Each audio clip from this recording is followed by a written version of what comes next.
Hoje ouvi um podcast muito conhecido, um episódio desse podcast chamado Freakonomics.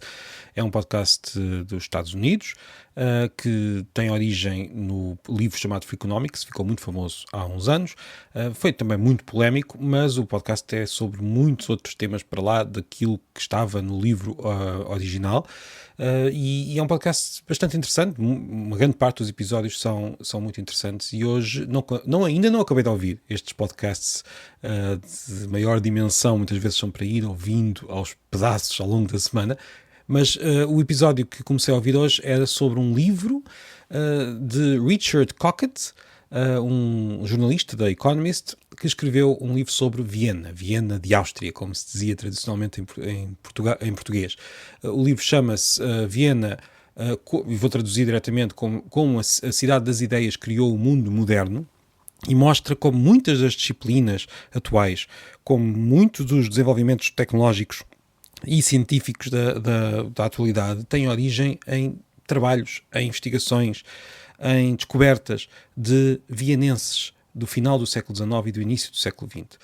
A cidade era extraordinariamente fértil em ideias, era extraordinariamente importante no desenvolvimento de muitas das ciências, ou foi extraordinariamente importante no desenvolvimento de muitas ciências e disciplinas, e o autor tenta explicar porquê, e tenta também explicar como tudo acabou rapidamente por causa da invasão, da anexação de Áustria à Alemanha nazi. Com a fuga de muitos dos intelectuais que ali estavam e com a destruição de várias redes, de conhecimento dentro da Universidade de Viena e dentro da própria cidade. Parece-me um livro muito interessante que fiquei com muita vontade de ler e é provável que o vá fazer em breve, mas algo curioso que o autor disse na entrevista foi isto: havia de facto uma identidade vienense própria, uma identidade que transcendia as origens étnicas, transcendia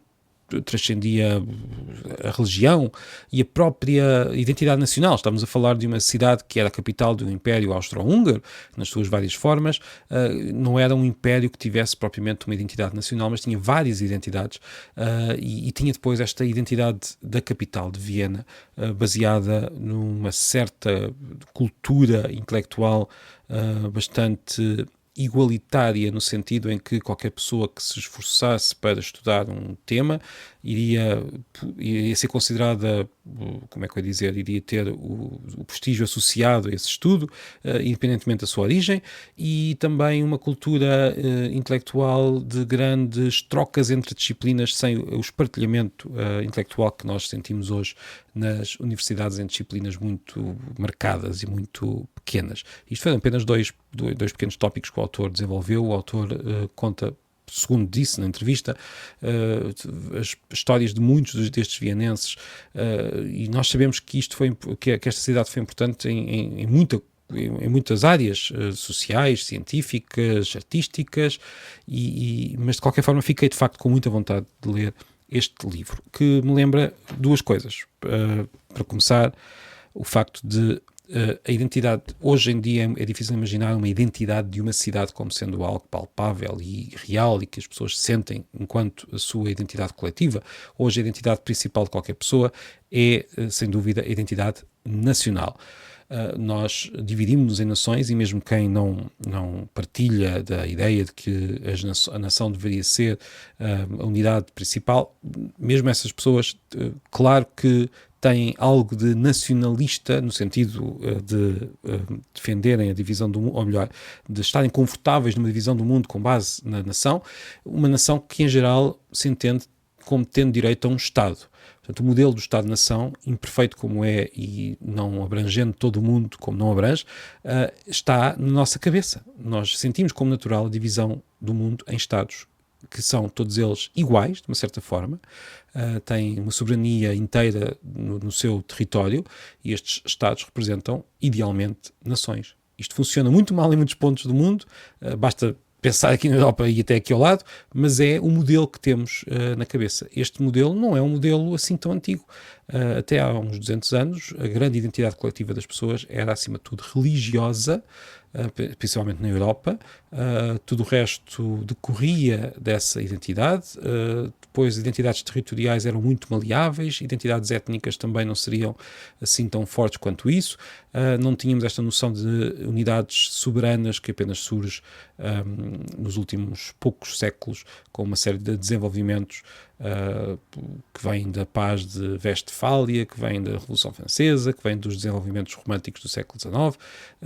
Foi todo este processo que criou a ideia do Estado-nação. Portanto, a cidade é uma outra identidade que não é nem uma identidade nacional, nem é uma identidade religiosa. É uma outra identidade que a nós hoje nos faz alguma confusão enquanto identidade principal de uma pessoa, mas, como o autor disse na entrevista, e eu espero também encontrar no livro, é de facto uma identidade que foi real, pelo menos em Viena.